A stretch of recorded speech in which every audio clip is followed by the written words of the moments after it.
sa Nepal, sa communist countries like Vietnam, Laos. Napunta po ako dyan. Now, one time I went to India, Pastora. Bago ko pumunta ng India, nagpunta muna ako ng Nepal. May kasama kong kaibigan, kamanggagawa from Chiang Mai, pero Pilipino siya. Alam niyo po, when we went unang-una sa Kathmandu, while we were having our seminars in the morning up until 4 o'clock in the afternoon, pagkatapos ng aming training, may dinadala sa amin ng mga demon possessed. Talagang grabe. And we ministered, we cast out these demons, at nakakalaya talaga sila. That was a very challenging moment sa amin, and praise God, God is faithful, na sabi niya na hindi ko kayo pababayaan or iiwanan. And then when we went to India, napakainit that time. About, siguro, dumating kami 2 o'clock in the morning, pero ang temperature ay 40 degrees centigrade. Alam niyo yung electric fan, yung buga niya, napakainit. And then the next morning, alam mo, nung next morning, mainit, and then nung hapon, biglang nagkaroon ng ipo-ipo. Grabe ang nangyari, and takbuhan kami sa loob kasi sa labas kami nagtitraining. Paglabas namin after 3 hours, naku, lahat ng mga puno ng mangga na napakalalaki sa labas ng campus, nabunot lahat. Grabe. And then, pero nung gabi, nagkaroon ng matinding revival. Yung mga pastors, mga Indian pastors, mga workers, they were all filled with the Holy Spirit. They were delivered. Ang ganda na nangyari. Pero you know, on that night, when we were sleeping, magkasama kami sa room nung kamanggagawa ko na yon. Mga siguro, 1:00 ng gabi, siya ay parang binabangungot yata. Umuungol siya. And then narinig ko. So, nung marinig ko, ginising ko siya. Sabi ko, Pastor Rudy, alam mo, sabi niya, salamat ginising mo ko. I am praying na gisingin mo ko talaga kasi may battle daw siya. The next day, alam mo, hindi na siya makabangon eh. Para siyang na-pancreatitis. So, I did all the teachings, the trainings, and then, nagkaroon kami ng graduation, hindi pa rin siya makatayo that time eh. Nung bandang hapon, lilipat na kami, pabalik ng Bangkok. Alam nyo, dinala ko siya sa hospital. When we went to the hospital, sabi ng doktor, nako, he needs to be confined. No, we will fly tonight. No, you cannot fly tonight. He might die on the air. No, we will fly. Sige, mag-sign ka ng waiver. So I signed the waiver na wala silang pananagutan. So you know, we went to the airport, we flew to Bangkok and then to Chiang Mai. Sabi ng doktor nung nakarating sa Chiang Mai, wow, this is a miracle. He should have died on the air. So to make the long story short, alam mo yung nangyari sa India, halos magbigay kami ng buhay. And then, I made a plan for the next trip to India. Ang ganda ng plano namin. Everything is planned. I will go back because there was a revival and it needs to be continued. Pero itong mabigat. Yung pala, while we were in India, dito sa Manila, yung aming group, yung team, nag-uusap na sa next trip, may ibang pupunta. Meron akong plano. Plano na pastora eh. Siyempre, masakit sa akin yon. Ibinigay namin ang aming buhay, everything, pagkatapos, hindi namin maitutuloy kasi mayroong gustong pumunta na iba. Pero alam nyo, ito ang nakita ko eh. Minsan, hindi natin alam kung ano talaga ang plano ng Panginoon, pero lahat ng plano ng Diyos maganda. Amen? And alam niyo po, kailangan pala tayo laging susunod sa ating leader. Amen? Hindi laging masarap ang pagsunod. May mga bagay na sometimes it's hard to obey, but you need to obey. Sabi nung aming boss, nung kami nag-uusap na, Hermie,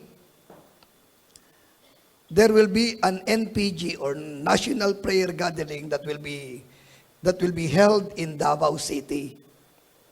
Ano yan? Ganito ang dates, ganito. And you will be presenting our organization.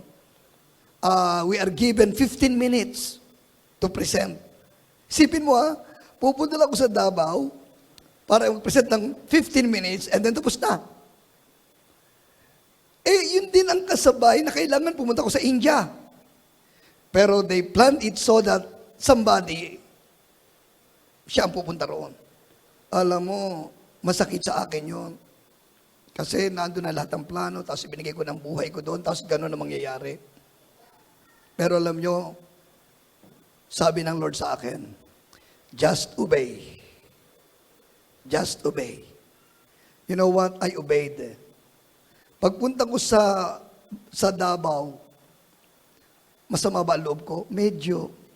I want to be honest with you. Tao tayo Pero, sabi ko, Lord, I will obey. Pumunta ko sa Davao. Pagdating ko ng Davao, I presented the 15 minutes presentation of our work. And you know what? Hindi ko alam. Yun pala ang pagbubukas sa akin ng Lord.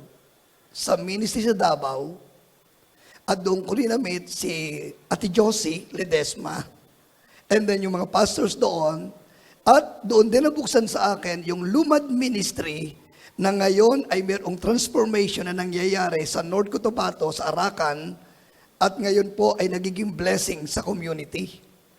Amen. And then, doon ko rin nakilala si Ate Josie na nagpakilala naman sa akin sa inyong napakagandang pastora, sa inyong napakabait na pastora. Amen? At kaya tayo ay nagkakilala ngayon. So, mo, ang Lord ang gumawa ng way. And then, ang nakakatuwa pa, yung nawala kong ministry sa India, hindi nag-click yung ipinadala. Hindi naging maayos. Kaya sabi niya, Hermie, you need to go back to India. Alam mo, pagka talaga sa iyo yan, hindi yan mawawala sa iyo. Maybe for a time. Pero ni-restore ng ating Panginoon. God is faithful. Amen? Palakpakan natin ating Panginoon. Hallelujah. Kaya alam nyo mga kapatid, when God is telling you something, just obey. Amen? Obey your leaders. Obey your pastor. Amen? And you will be blessed. Now, sa Deuteronomy chapter 7 verse 9, this is what the Bible says. Therefore, know that the Lord your God, He is God. Amen?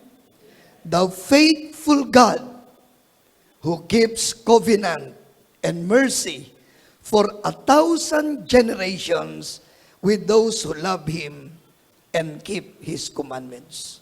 Wow. You look at that verse. Know that the Lord your God, He is God. The faithful God who keeps covenant. Amen? So what do we mean by the word faithful? Kumbaga sa atin, pagka inisip mo ang word na faithful, what comes to your mind? Ano ba pumapasok dyan?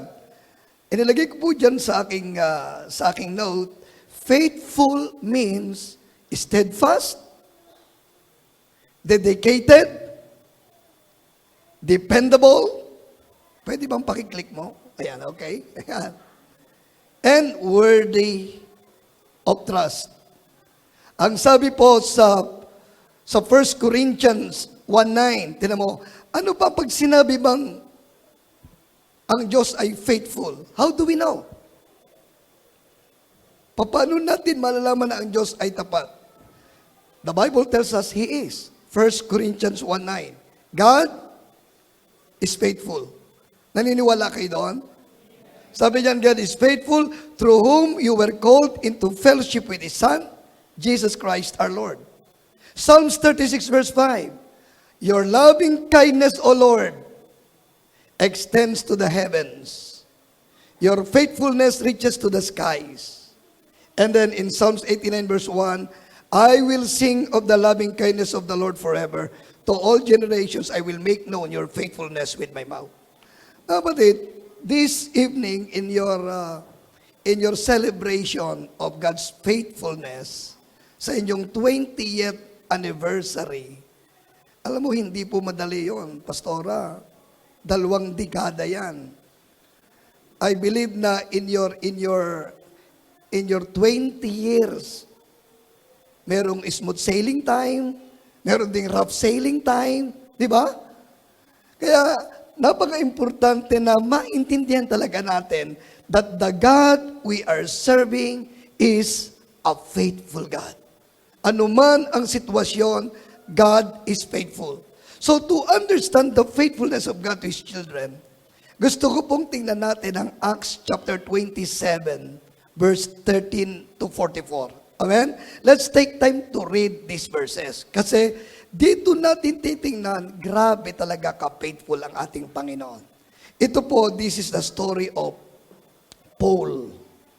Alam mo si Paul, nung siya'y dadalhin kay Caesar, he has to travel from his place by boat. So basahin natin Sabi diyan, verse 13, when a gentle south wind began to blow, they thought they had obtained what they wanted. So they weighed anchor and sailed along the shore of Crete.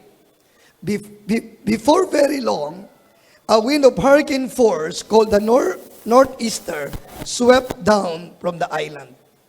Verse 15, the ship was caught by the storm, may bagyo po, and could not head into the wind, so we gave way to it and were driven along.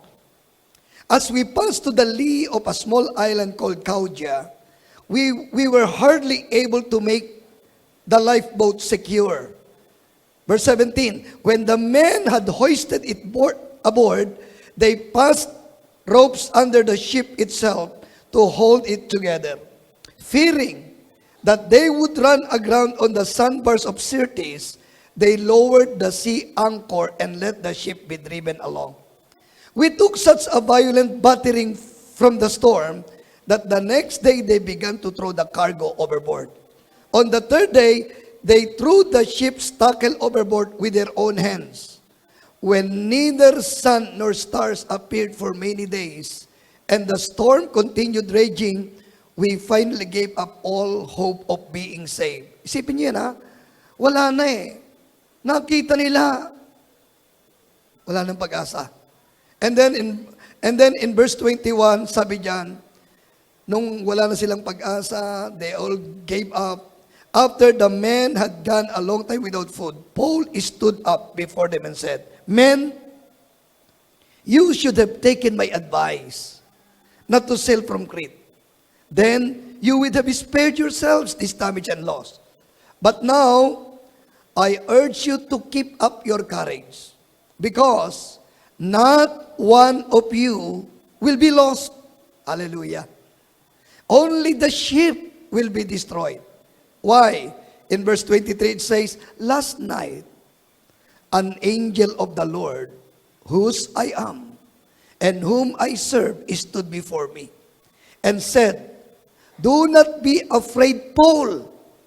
You must stand trial before Caesar, and God has graciously given you the lives of all who sail with you. So keep up your courage, men, for I have faith in God that it will happen just as He told me. Nevertheless, we must run aground on some islands. On the 14th night, we were still being driven across the Adriatic Sea when about midnight, the sailors sensed they were approaching land. They took soundings and found that the water was 120 feet deep. A short time later, they took soundings again and found it was 90 feet deep. Fearing that we would be dashed against the rock, they dropped 4 anchors from the stern and prayed for daylight.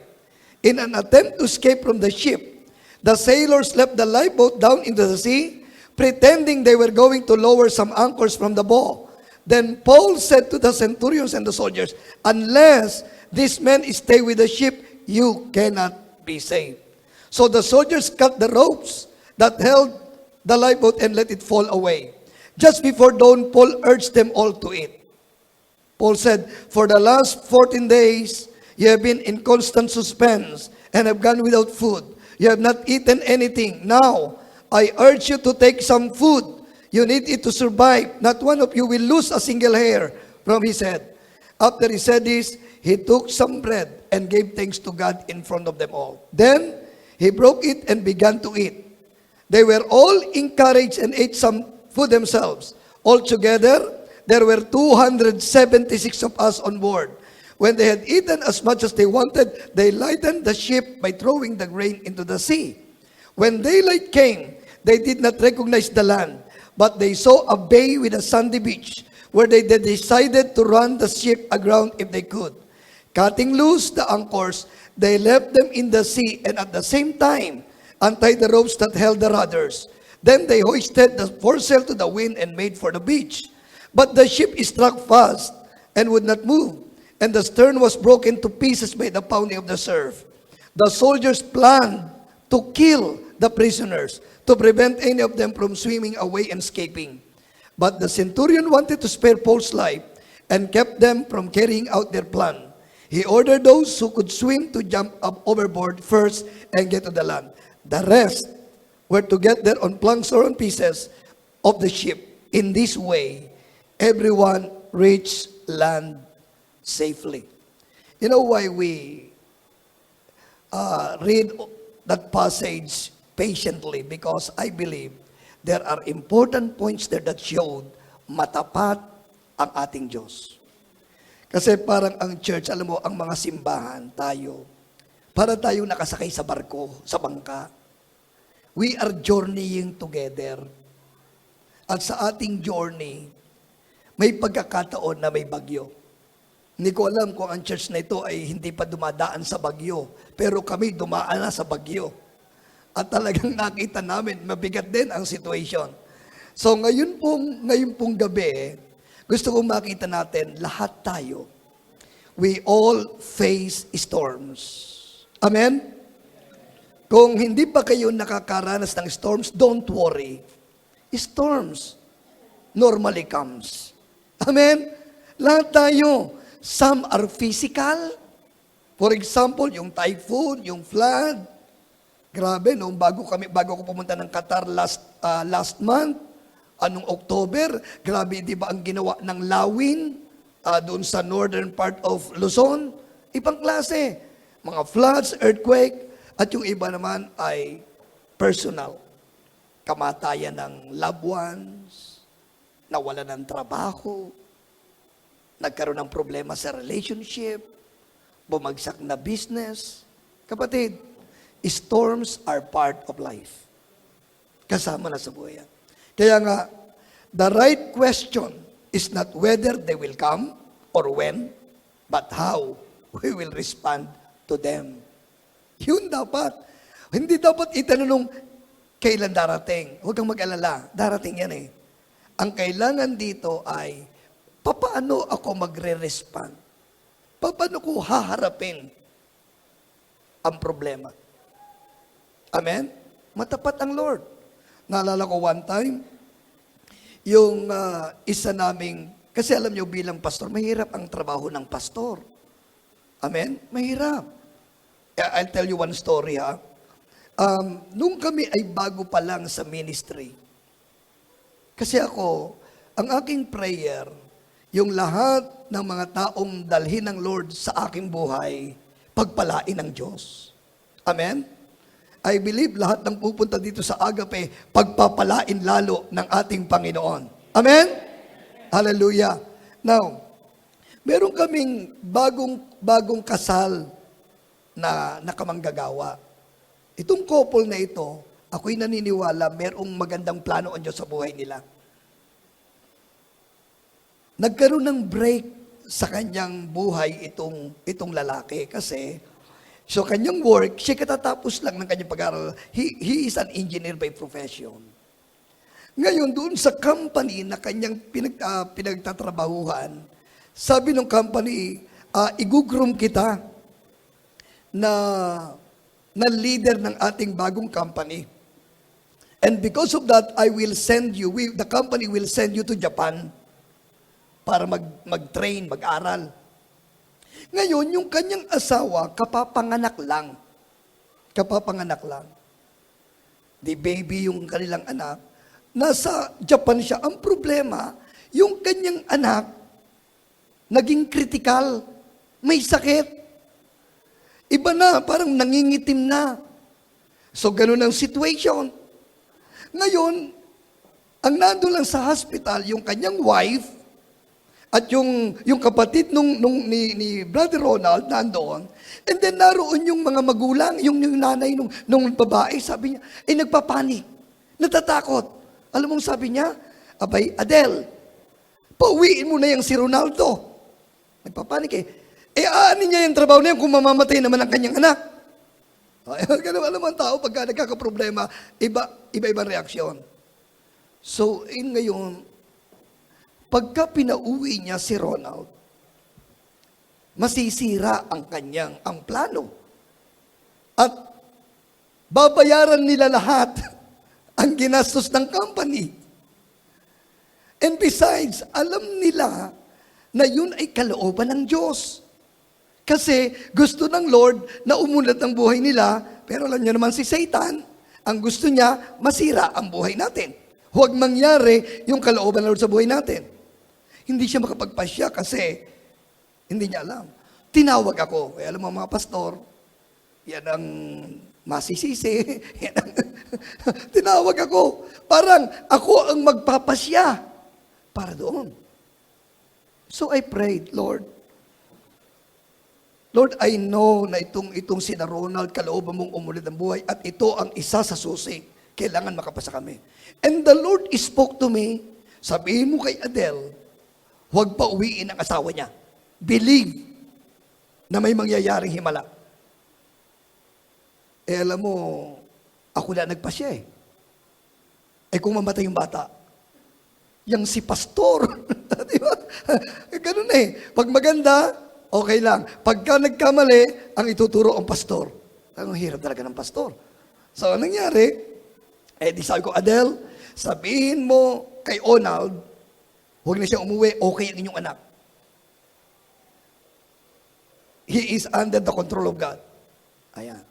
Di ganun nga. Nung tumawag siya sa overseas, sabi niya, Ronald, huwag ka nang umuwi. Okay na ang anak natin. Ganun. Pero grabe ang anak Alam mo, pagkatapos silang mag-usap, nang nag-decide siya na huwag umuwi, alam niyo po, that very moment, gumawa ang Lord ng miracle, gumaling yung bata. Alam nyo, since then, okay, nagkaroon ng himala. Alam nyo po, nakatapos si Ronald ng training at ngayon, napakataas na ng kanyang posisyon at ang asawa niya ay doktor na rin sa PhD at merong magandang pwesto sa gobyerno at sila ngayon ay pinagpala ng ating Panginoon. Amen? Palakpakan natin si Lord. Now, everybody face storms. Pero paano mo siya haharapin? Now, ngayon pong gabi, merong 4 akong bagay na gustong i-share sa atin. Kasi, si Paul, meron din siyang kinaharap na bagyo ng buhay. Actually, si Paul, he was on his way to Rome para humarap kay Caesar kasi kailangan siyang hatulan doon. Pero may mission si Paul to declare to Caesar the word of God. Amen?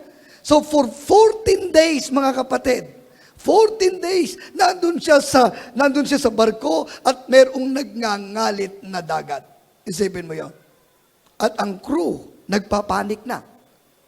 Pero si Paul, he never panicked. Why? Kilala niya ang Panginoon. He never panicked because he knew that he can trust and depend on God. God is trustworthy. He can depend on Him. Amen? The one he can trust and he is loyal. Now, in 2 Timothy 1:12, tingnan niyo yan. For this reason, sabi ni Paul, I also suffer these things. Nevertheless, I am not ashamed, for I know whom I have believed, and am persuaded that He is able to keep what I have committed to Him until that day. Do you believe that word? Kaya mo ba ring sabihin yan pag matindi na ang nangyayari sa iyong buhay? Parang ikay malagay na sa parang alanganin na parang mapapahiya ka. Pero you know you are a child of God. Alam mo, ikaw may Panginoon ka sa puso mo that you can declare, I am not ashamed. I am not ashamed, for I know whom I have believed. Kilala ko ang Diyos na aking sinampalatayanan, and I am persuaded that He is able to keep what I have committed to Him. Wow. Amen? Alam nyo, yan ang pinangahawakan namin ni Neng. So, 4 na bagay ang gusto kong tingnan natin as we celebrate God's faithfulness. Number 1, God is faithful about His presence upon our lives. The presence of God. Doon sa passage, tinan nyo, sa verse 23, ang sabi dyan, nagkakagulo na yung mga tao, nagpapanik na sila, mamamatay na sila. Sabi niya, makinig kayo. They are in the midst of the storm. Pero tumayo si Paul. Sabi niya, last night, an angel of the Lord, whose I am, and whom I serve, stood before me. Wow! Habang yung mga tao nagpapanik, kaya pala hindi nagpapanik si Paul, kasi sa gitna ng bagyo, alam niya, naroon ang Diyos. Do you believe that in the midst of your storm, the Lord is there? Nakasama natin ang Panginoon sa ating simbahan, sa panahon ng ating mga trials, sa panahon ng mga pagliliglig, ang Diyos ay nasa gitna natin. You know, Paul found that even in the midst of the raging storm, hindi siya nag-iisa. Pwede bang pakisahin mo sa katabi mo, kapatid, hindi ka nag-iisa. Hindi ka nag-iisa. Hebrews chapter 13 verse 5. Anong sabi diyan? I will never leave you nor forsake you. Do you believe that? Naniniwala ba kayo, sabi ng Lord, hindi kita iiwanan, hindi kita pababayaan? Matthew 28 verse 20, and lo, I am with you always, even to the end of the age. Naalala ko one time when I was in Vietnam. I was in Vietnam to minister, to train the underground churches. Ngayon, delikado nung mga panahon ngayon, medyo maluwag na eh. Mahigpit pa rin, pero maluwag na. Pero nung panahon namin, ang nakakatakot. So, the night before the seminar, sabi ko sa coordinator, how many will attend the seminar? About 20 pastors. That's good. That's ideal. Maliit lang dapat ang group.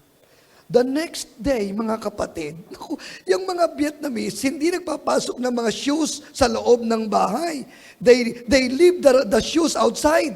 Naku, pagdating ko, sabi ko, oh, why so many shoes? Hindi lang 20 pairs, 40 pairs. Sabi ko, why so many shoes? Sabi niya, Pastor Hermie, they want to attend the seminars. We cannot just, alam mo, hindi namin siya pwedeng itaboy. Okay. You see, it's very risky. How about if the police will come? Alam mo, sagot sa akin, no problem, Pastor Hermie. We are used to that. Mabuti kayo, used to that. How about me? I'm not used to that. Kasi sila pala, pagka ang pastor doon, hindi nakulong, hindi na-imprison, hindi anointed. Kaya hindi ako anointed. Hindi pa ako nakukulong. Sabi, pambira. Alam mo, di gano'n. Sige, nakita ko yung kailang faith. Nakita ko yung kailang talagang, sabi ko, Lord, help me. Help me, Lord. So, nung ako'y nagtuturo na, true enough, the police came. So, may pumunta, sabi niya, Pastor, the police is coming. Oh, sabi ng pastor, alam mo, kalmado siya. Ang sabi niya, Pastor Hermie, you look like Vietnamese. You sit down. Don't talk. Just sit down. Ay, di upo naman ako doon. You know what? Pumasok yung pulis, kinausap bawat isa, narito ko ha, kinausap yan, kinausap yung katabi ko, kinausap yung sa likuran ko, umikot, bumalik uli, kinausap yung katabi ko, ako hindi kinakausap. Oh. And then umalis na. You know, when the police left, sabi nung pastor, Pastor Hermie, the police did not see you. Oh. Hindi daw ako nakita ng police. Lord, salamat po. When I went to my hotel, nako, umiyak ako eh. Lord, salamat. Truly, you never leave nor forsake your children. Amen? Hallelujah! Hindi ka pinababayaan ng Panginoon. Ang sabi ng Psalms 23 verse 4, Yea, though I walk through the valley of the shadows of death, I will fear no evil. Why? For thou art with me. Alam mo, are you believers? Kayo ba ay mananampalataya? Alam mo, if you are believer, you are to believe that the Lord is faithful. Pag sinabi niyang, hindi kita iiwanan, hindi kita iiwanan. Kaya lang kuminsan, yes, salamat na si Paul, nakaranas siya na, wow, in the midst of the storm, an angel stood in front of him. Eh tayo, parang hindi naman yata tayo nakakaranas ng ganon. Pero I'll tell you meron akong narinig na kwento. Isang pastor na nagkwento ng kanyang pagiging bata noon. Sabi niya, alam niyo po, ganito ang kwento niya. When he was just a little boy, about grade 1 yata siya, ang mother niya ay tumawag ng isang dalagita, ng isang teenager, na sabi niya, I will pay you this much. Okay? Ang gagawin mo, ihatid mo itong bata sa school, and then paghapon, sunduin mo at ihatid mo sa bahay. So, ganun ang trabaho niya. Ngayon, itong bata sabi niya, Mami, wag na, malaki na ako, kaya ko na. I can protect myself. Please. Hindi pwede. Kailangan gabayan ka. Pero kapiplit ng bata, mga grade 3 na siya, grade 4, pagkakaplit niya, pinayagan. Sige. Okay, ikaw na lang mag-isa. Hindi na ako magbabayad ng maghahatid sa'yo. So yung bata talaga, very carefully, papasok siya, wala siyang kinakausap na tao. Ingat na siya sa pagtawid kasi busy yung streets nila. Talagang umuuwi siya, walang naghahatid sa kanya, walang sumusundo. So nung lumaki na siya, nung may party silang mga pamilya, nagkakwentuhan, nagyabang na siya. Alam niyo ba, ako, grade 3 pa lang ako. Hindi na ko hinahatid, hindi na ko sinusundo, kaya ko nang mag-isa. Kaya ko na. Yabang niya. Narinig ng nanay, akala mo ba totoo yon? Hindi mo ba alam, paglabas mo, lumalabas na rin ako? Pag ikaw naglalakad, nakasunod ako? Pagpasok mo, saka ako alis, at pag 3:30 na, paglalabas ka, naandun na ako agad? Hindi mo lang nakikita kasi nagtatago ako? At kung kinakailangan mo ng tulong, saka ako lalabas? You see, mga kapatid, akala nyo, nag-iisa kayo? Kung hindi nyo nararamdaman na ang Diyos ay naandyan, parang wala ang Diyos? No. Whether you feel it, or you do not feel it, the Lord is there for you. Amen? Alam nyo, sabi ko nga, kung bubuksan lang ng Panginoon ang ating mga mata, if only would God open our mind, our eyes, paglabas mo ng bahay, kung bubuksan niya, alam mo kung ano makikita nyo? The demons are there ready to attack you. But, the angels are also there. Hinahawi niya ang mga demonyo, kaya tayo nakakalakad ng maayos.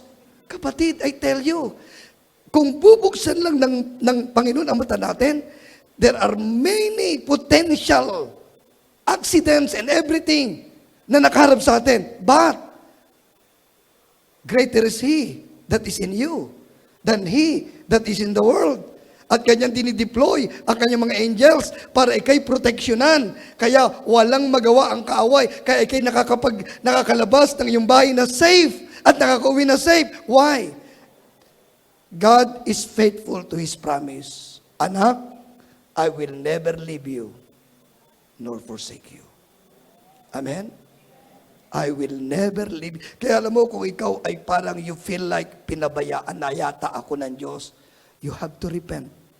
Because never na nagpabaya ang Diyos sa atin. Amen? Palakpakan nga natin ang Panginoon. Hallelujah, come on. Alam nyo, even in this church, maaring may mga dinaanan kayo mga bagyo at maaring dumadaan pa kayo sa bagyo, pero I tell you, ang Panginoon nangako sa inyo, He will never leave you. Ang sabi ng Acts 27 verse 25, Paul says, I believe God. Sabi niya sa mga tao doon, so keep up your courage, men. Magpakatatag kayo, for I have faith in God that it will happen just as He told me. Why? Kasi alam ni Paul, kasama nila ang Diyos sa gitna ng mga trial sa kanilang buhay. Amen? And then ang pangalawang bagay na gusto makita natin, that God is faithful about His promises. May pangako ang Diyos sa atin. Sabi ng verse 24, and said, do not be afraid, Paul. Why? Hindi ka pa mamamatay. Bakit? You must stand trial. Paano ka makakatayo sa harapan ng Caesar kung doon pala sa dagat, patay ka na? Amen? You must stand trial before Caesar. And God has graciously given you the lives of all who sail with you. So keep up your courage, men. For I have faith in God that it will happen just as He told me. Alam niyo po, nung sila ay nasa gitna ng bagyo, the Lord remind Paul, you will not die because you are going to face Caesar. Kwento ko po sa inyo yung nangyari sa church namin. Noong 2011, the Lord, mayroong sinabi ang Lord sa akin. The Lord spoke to me. Hindi ko sinasabi sa mga tao nung una, na kami ay magpapatayo ng 30 million worth na building sa Los Baños. Ang nangyari po, dinala ako i-shorten ko lang istorya, dinala ko nung may-ari ng lupa na gustong-gusto pala niya na ang church ang makabili. Pagdating ko doon sa gate, sira-sirang gate, parang junk shop, parang ganoon at marumi. Pero you know what?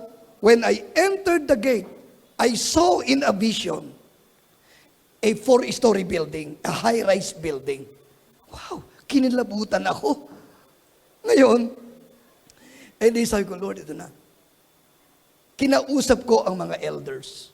Kinausap ko ang mga tribe leaders. Sabi ko, mga kapatid, tayo ay magpapatayo ng 30 million worth na sanctuary. Alam mo, sabi ng mga elders sa akin, Pastora, Bishop, meron po ba kayong word na narinig kay Lord?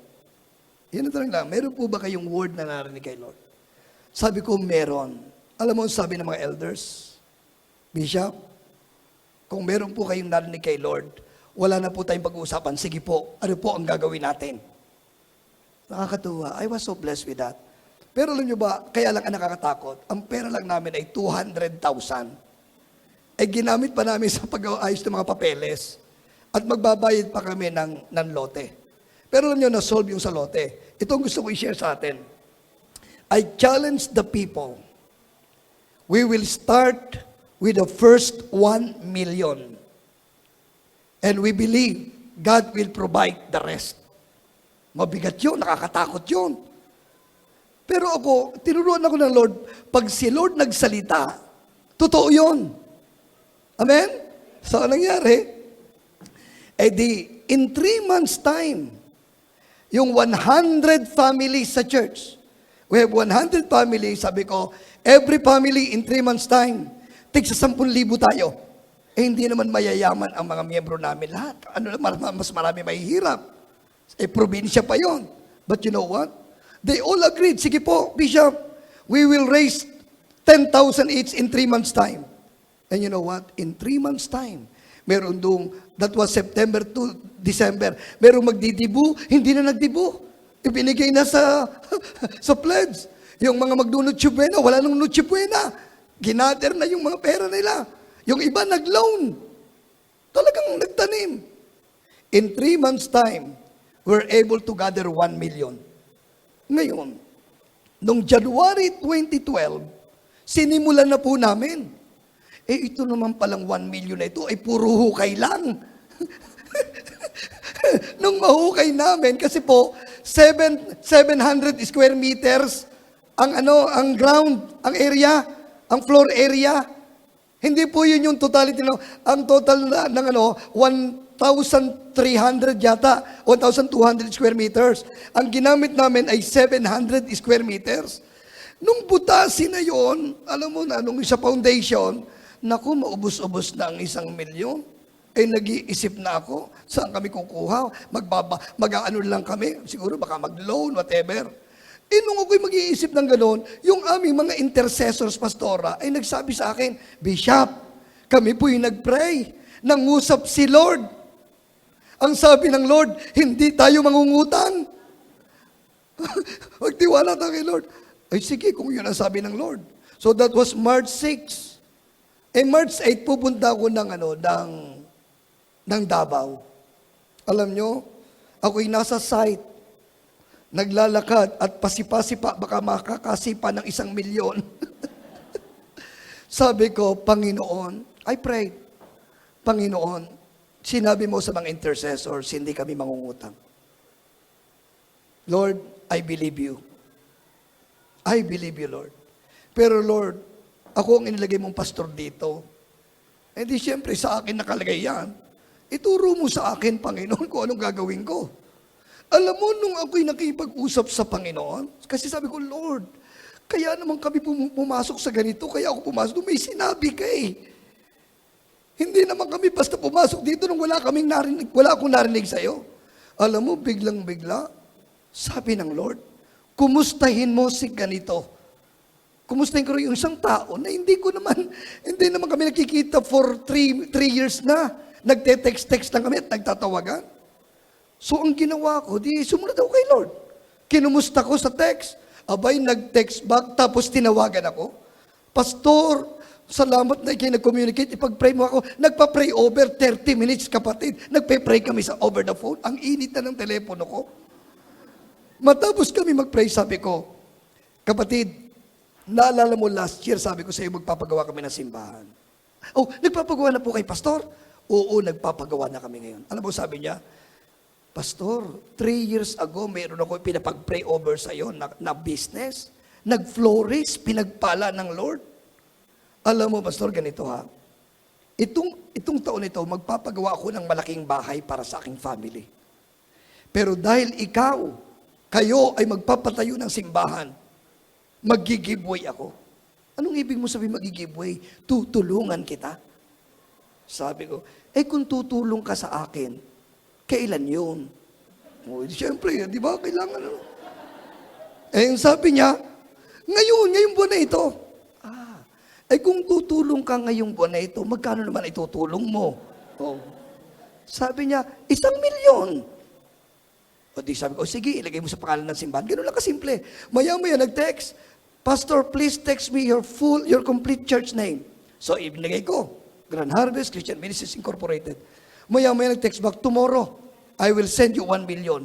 The next day, I received 1 million pesos. Wow! At doon nagsimula. Alam nyo, God is faithful. Amen? Alam nyo po, sabi ng Romans chapter 4 verse 21, what He promises, He is able to perform. Do you believe that? What He promises, He is able to perform. Now, anong sabi ng Hebrews 10:23? Brother, pakiclick mo. Okay. Sige lang, just go on. Hebrews 10:23. Tingnan natin ang mga word ng God. I was so amazed with this. Sabi diyan, let us hold unswervingly to the hope we profess. For He who promised is faithful. Sino yung He? Ang Diyos. Lamentations 3:23, they are new every morning, great is your faithfulness. Ito pa, Numbers 23 verse 19. Sabi diyan, God is not a man that He should lie. Ang ating Diyos ay hindi tao na nagsisinungaling. Nor a son of man that He should change His mind. Does He speak and then not act? Does He promise and not fulfill? Wow, isipin mo yan. Magsasalita ba ang Diyos tapos hindi niya tutuparin? Ang ating Diyos, tapat. Kaya napakalaga, alam natin ang Word of God. 1 Kings chapter 8, verse 56, ano sabi yan?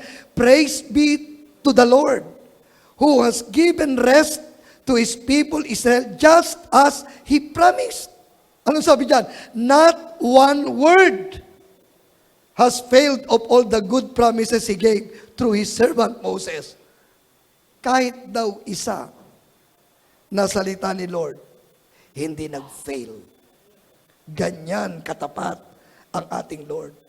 Pag siya nagsabi, alam nyo, that is the reason why, nung sabihin ni Lord sa akin noon, mag-full-time ako. Ako po'y engineer by profession. Ang misis ko po ay planning officer sa DNR. She is a licensed forester. Maganda po ang aming income noong mga panahong yon. Pero mas maganda ngayon kasi galing kay Lord. Amen? Pero alam niyo ba, nung ako'y mag-full-time noon, nakakatakot ang panahon. Why? Kasi nung araw, para daw ang pagpapastor ay parang pagpapakamatay. Parang suicide. Kasi alam mo, lalo na sa probinsya, na parang alam niyo po, naalala ko nga nung ako'y nagpapastor, sabi ko, Lord, bakit yung iba may Amerikano? Ay nagsusupport. Yeah, di ba? Hindi masama yun. Bakit yung iba may Koreano? Nagtutulong sa ano?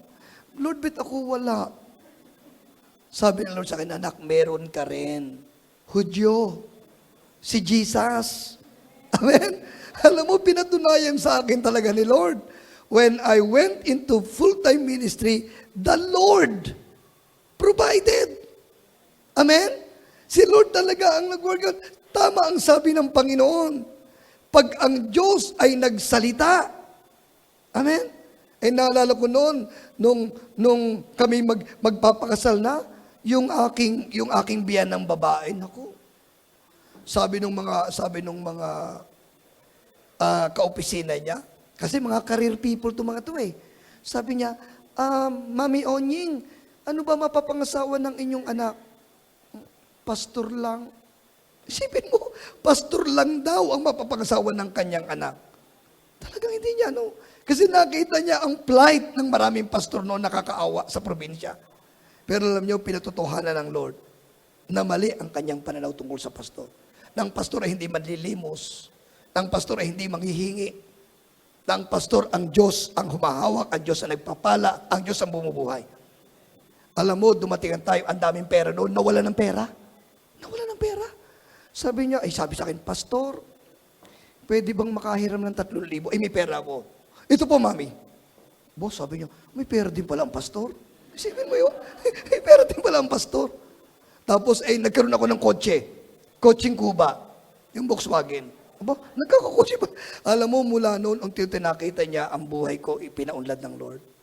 Ang sabi niya, pagka sinasabi, Onying, ano ba yung asawa, ano ba napangasawa ng anak mo? Alam mo, sabi niya, pastor ang asawa ng anak ko. Mayabang na siya. Kasi upgraded na ang buhay. Amen? Kapatid, bakit? Kasi ang sabi ng Panginoon, tingnan mo sa Joshua 21 verse 45, not one of all the Lord's good promises to the house of Israel failed. Everyone was fulfilled.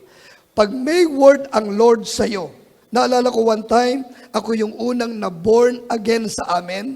Ako yung una, kami ay 9 na magkakapatid. Alam mo ba, no, ako'y nasa church sa Manila, na nagpipreach yung pastor, mayroong nag-special number na family. May father, may mother, at may mga anak, nag-special number. Naku, sabi ko, Lord, gusto ko rin makita yung aking pamilya ganon. Lord, I pray, maligtas ang aking pamilya. Dumating sa akin ang word sa Acts 16:31, believe in the Lord Jesus Christ, you and your household will be saved. Alam nyo, excited ako. Pag uwi ko doon, isi-share ko sa amin. Humarap yung tatay ko, minura ko mula ulo hanggang paa, kasi nalaman niya ako po yung nagba-Bible study habang nasa Maynila. Naku, sabi niya, ikaw Hermenegildo ha? Hindi kita pinapunta sa Maynila para mag-Bible na yan. Akin na yung Bible mo, itinapon. Sabi ng demonyo sa akin, yan ba ang maliligtas? Tinan mo, sermon ang inabot mo. Pero hindi, sinungaling ka, Satanas. Ang Diyos ko ay tapat. Pag siya'y nagsalita, totoo yun. Pinanghawakan ko yung word ng God. Alam nyo, ngayon, yung tatay ko nasa Panginoon na, pero bago siya namatay, nakakilala siya sa Lord at 10 taon pa siyang nag-serve sa Lord at siya'y aking cell leader. Ang nanay ko hanggang ngayon, 82 years old, siya yung aking intercessor. Yung aking 8 kapatid na babae at ang kanilang asawa at ang kanilang mga anak, lahat born again.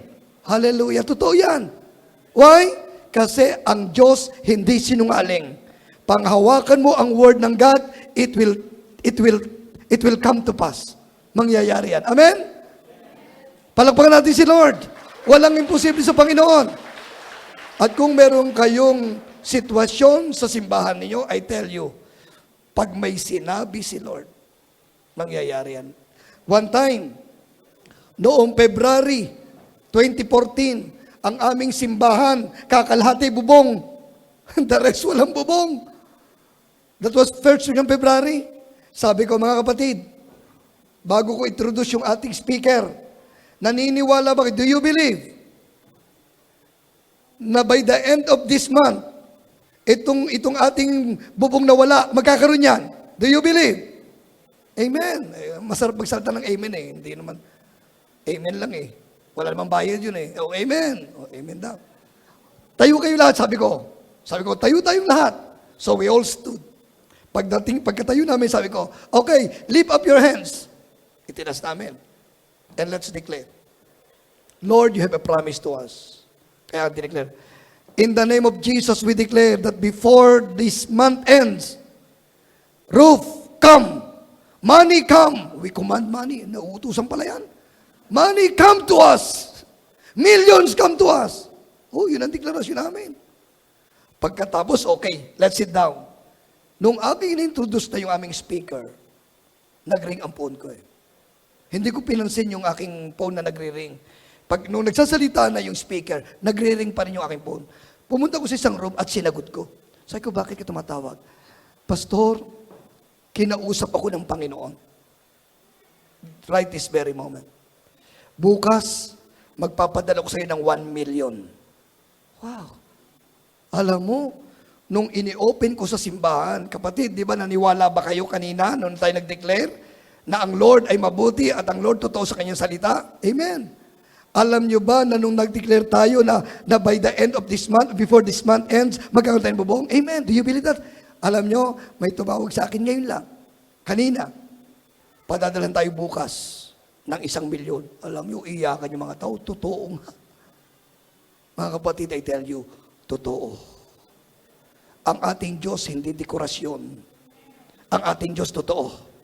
Hindi relihiyon ang ating pinuntahan.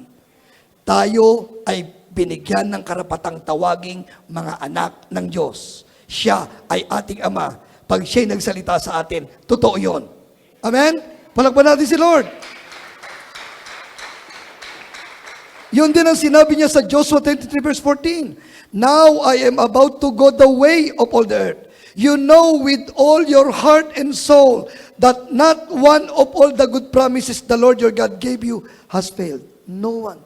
Nothing has failed. Every promise has been fulfilled. Not one has failed. Wow. 2 Peter 3:9. The Lord is not slow in keeping His promise, as some understand slowness. He is patient with you, not wanting anyone to perish, but everyone to come to repentance. Kapatid, God is faithful. That's why we can celebrate the faithfulness of God. Even in this church, mga kapatid. Kung dumaan man kayo sa mga bagyo ng buhay, I tell you, meron pong biyaya ang Diyos para sa atin. And ito po yung ika-third point na gusto kong makita natin, that God is faithful about His plan for all of us. God has a plan for us. Acts 27 verse 24, and said, do not be afraid, Paul. You must stand trial before Caesar. Alam niyo po, naalala ko nung sabihan ako may sinabi sa akin si Ate Josie, and then kinonfirm ko si Pastora ay nagkasakit. Diba? To the point na parang hindi siya mahirap, critical yon. Pero ngayon, kitang-kita natin si Pastora, malakas, nangangaral. Of course, may naman, pero kita nyo, buhay na buhay. Why? May plano ang Diyos sa buhay niya. May plano ang Diyos sa buhay natin. May plano ang Diyos dito po sa Agape. Amen? Kung meron kayong mga trials na kinakarap, hindi ko alam. Pero kung meron man kayong mga trials na kinakarap, I tell you, kapag ang Diyos may plano sa atin, hindi ka pa mamamatay. Amen? Kung wala ng plano, mamamatay ka na. May plano pa ba ang Diyos sa buhay nyo?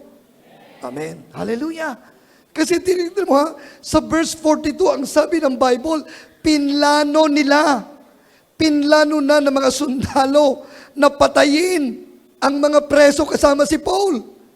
That is the plan of the soldiers, but God has a different plan. Wow. Alam mo, gusto kong maunawaan natin mga kapatid, ang Diyos ay may plano sa bawat isa dito.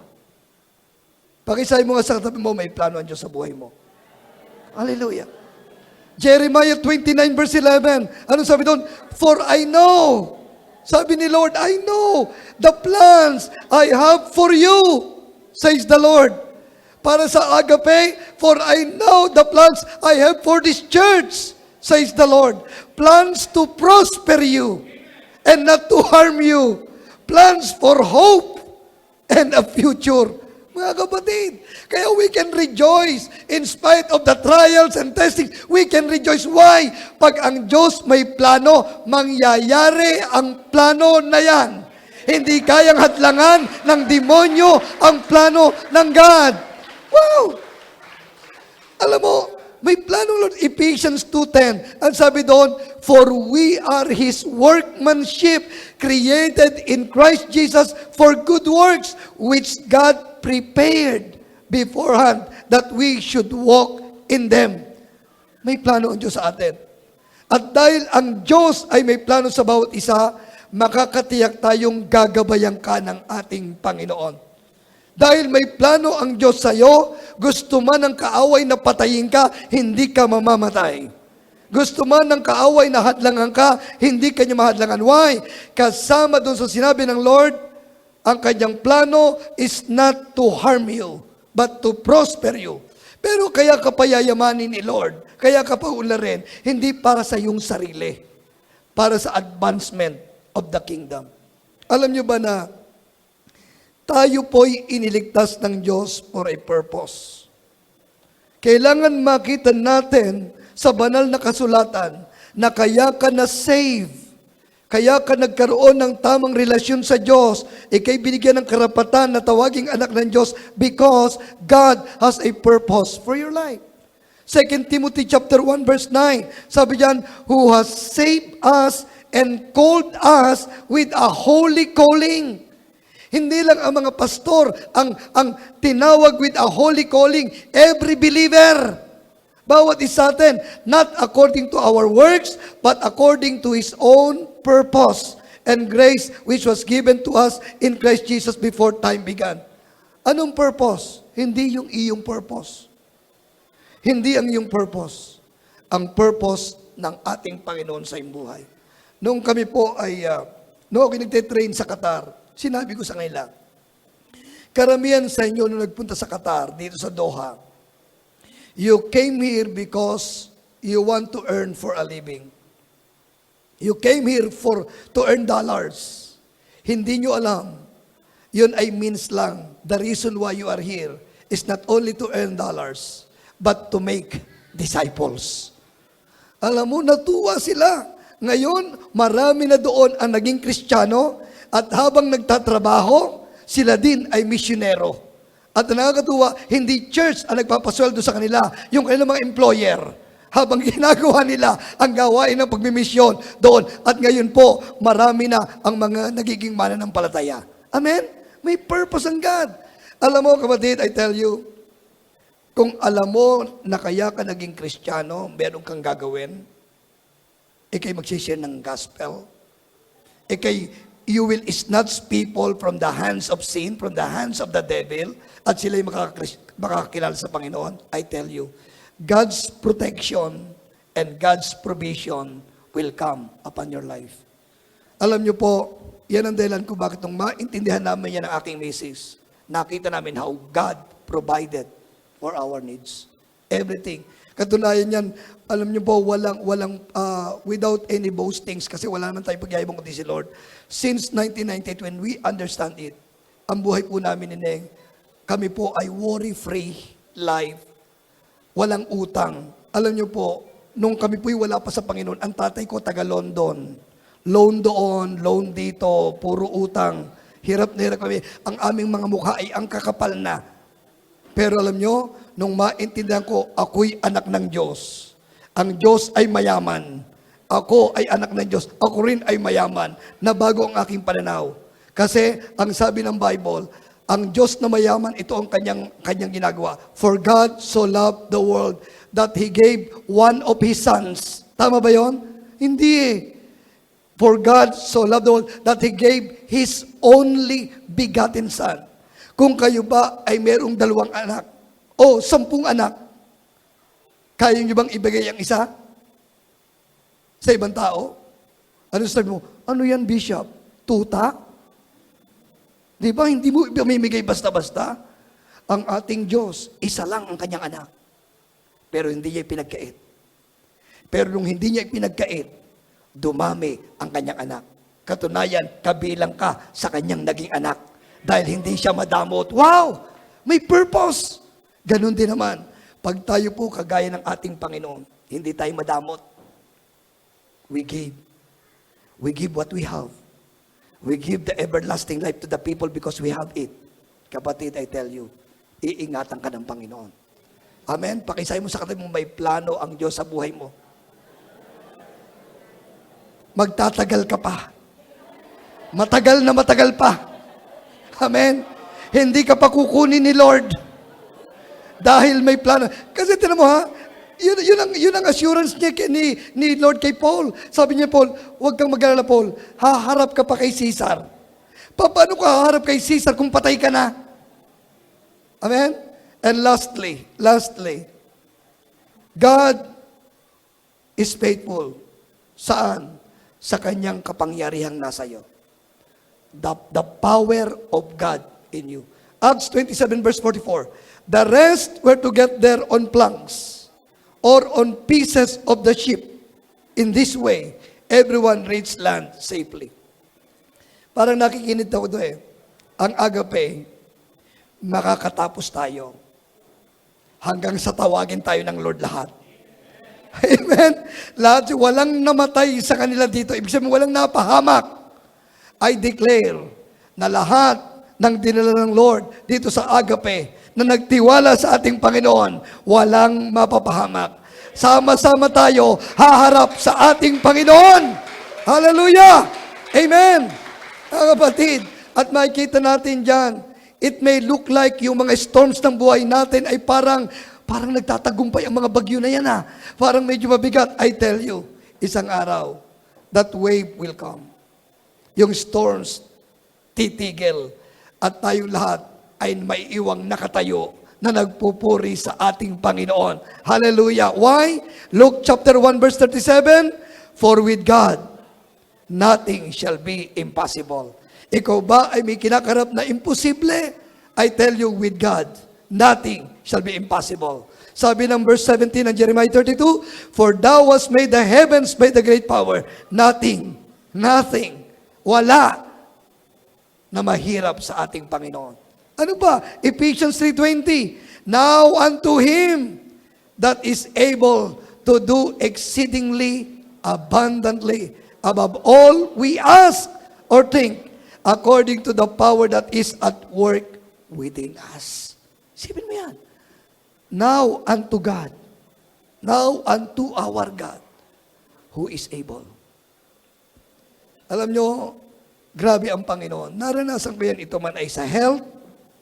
Alam nyo, yung aming dalawang pastor, nagsimula, alam nyo, pero ako'y natutuwa kasi for the first time, nagkaroon ng katuparan na meron na kaming isang kauna-unang international church pastora doon sa UAE. Pinadala ko doon yung dalawang pastor namin at nag-train for 1 month. Grabe talagang dumaan sila sa katakot-takot na sitwasyon. Pagbalik dito nung aking pastor na isa, yung kanyang asawa nag-critical, na ICU. Grabe talaga. Akala nung iba mamamatay na. Pero sabi ko, bata pa kayo. Hindi pa yan mamamatay. Magtiwala tayo kay Lord. Marami pa kayong gagawin sa Panginoon. Makapangyarihan ng Diyos. Yung sinasabi ng doktor na imposible, sa Diyos walang imposible. Sa Diyos na ating pinagtitiwalaan, sabi diyan, He is able to do exceedingly abundantly above all that we can think or ask. Higit pa diyan. Alam nyo, ngayon, nakausap ko yung asawa niya, malakas, pinagpala, parang walang nangyari. Amen? Why? Makapangyarihan ng ating Diyos. Kapatid, if God has the power to cause an axe head to float. Naalala niyo kay Elisha, yung lumubog na axe, umangat. If God can use a donkey to talk, if He has the power to split the Red Sea and the Jordan River, if He can raise the dead, if God can tell the thunder and lightning to cease, kapatid, I tell you, meron siyang kapangyarihan para pakalmahin ang mga unos sa ating mga buhay at maging sa simbahan ito. That's the reason why we can celebrate God's faithfulness. Amen? Hallelujah! Amen! Ang Diyos ay matapat. Our God is faithful. Yung kanyang presensya kasama natin lagi. Amen? Ang kanyang mga salita, ang kanyang mga pangako, kapatid, tutuparin niya yan. Tutuparin niya yan. At may plano ang Diyos sa simbahan ito. I declare that in this church, marami pa kayong gagawin. Marami pang mga pintuang bubuksan ang Panginoon sa inyo. Tulong-tulong tayo. Kaya pakisabi sa katabi, walang iwanan. Walang iwanan. Kahit anong mangyari, we will stick together. Dito ako magtatapos. Merong mga porcupines. Alam mo yung porcupines, yung parang mga daga na ang mga balahibo ay matutulis. Alam mo, itong grupo ng porcupines ay nagpunta sa bukid. Pagpunta nila sa bukid ay winter time. Ang taglamig. Alam mo, inabot sila ng gabi. Talagang ginaw na ginaw sila. Mamamatay sila sa lamig. So what they did, nagsiksikan. Kailangan mainitan ang katawan. Nagsiksikan. Eh habang nagsiksikan, nagtutusukan. Eh siyempre, masakit yun. Aray. Pero kailangan magsiksikan, aray. Alam nyo, yung hindi nakatiis, humiwalay. Kinabukasan, yung mga nagsiksikan kahit masakit, buhay. Yung mga humiwalay, patay. Mga kapatid sa church, hindi laging masarap. Nagkakatusukan minsan, aray. Pero ang humiwalay, patay. Amen? I challenge you, you are now entering into the first year of your 3rd decade. Tapos na ang 2 dekada. Ngayon, papasok na kayo sa 3 dekada. May bagong bagay na gagawin ang Lord sa inyong simbahan. Stick together. Amen? Walang iwanan. May gagawin ang Lord. Matapat ang ating Diyos. Shall we all rise, please? And I want to pray for you. Oh Lord, Ama, salamat sa buhay ng iyong mga anak sa pangunguna ni Pastora Sol at ng eldership ng iglesyang ito. Lord, matapat ka for 20 years. Lord, through thick and thin, sa mga bagyo at mga pagpapala na kanilang naranasan, hanggang ngayon, nakatayo at pinagpala mo ng lubos ang iglesyang ito. Lord, I pray that they will continue to experience your faithfulness. Lord, I pray that you show them, Lord God, ang mga salita na kanilang mga natanggap nung mga nakaraang mga panahon, bubuhayin mo yan sa kanila. You will show them they will come to pass. It will happen, O God. Hallelujah. And Lord, ngayon pong gabi na ito, I release your blessing, O God, upon this church, O God. Your faithfulness, O God. Hallelujah. Lord, I declare, O God, na makita nila, Panginoon, hallelujah, your presence is always abiding in them, O God. Your promises are always true, O God, to them. And Lord, you have a plan for this church.